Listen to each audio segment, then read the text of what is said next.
All right, switching gears, we are joined by Greg Remmenga once again for some more free legal advice. Today we are discussing comparative negligence. Whose negligence are we talking about with this? Well, in any accident that we have, there's 100% of the negligence that's going to be attributed between all the parties that are in the accident. Okay.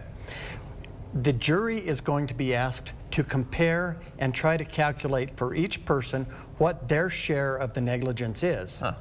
And the bottom line is, if the plaintiff is 50% at fault and the defendant is 50% at fault, the plaintiff loses and can't recover anything. Oh, wow. Okay. If the plaintiff is 75%, the defendant is 75% at fault and the plaintiff is only 25%, the judge is going to take whatever the award is and multiply it by 75%, and that's what the defendant is going to have to pay. Okay. So we start to compare these things, and it becomes very dangerous in some of these situations where there's a little bit of fault on both sides because the plaintiff is running a huge risk.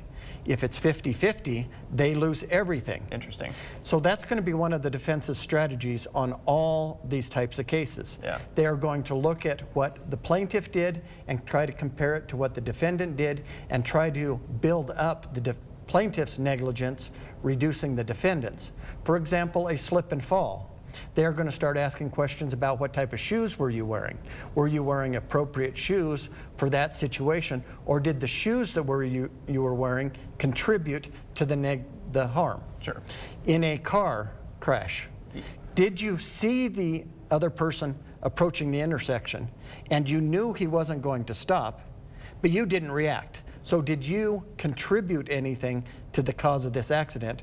Because you can't just blindly see somebody going to hit you and do nothing. Yeah. Could you have avoided it? So they compare the negligence between the two parties, and the defense tries to look at everything they can to build up the plaintiff's negligence and reduce the defendant's, hoping to get a 50-50 verdict. Okay, so really it's up to the jury's subjective decision as to what percentage goes to which side. Absolutely subjective, because if somebody ran a stop sign, a jury could still come back and say the other person contributed to that and helped cause the accident by not watching out. Sure. So it is very arbitrary amongst the jury, and it's a danger for the plaintiff. Yeah, absolutely. Well, it's interesting. I had no idea that you could split the negligence, I guess. So. Yes, you do.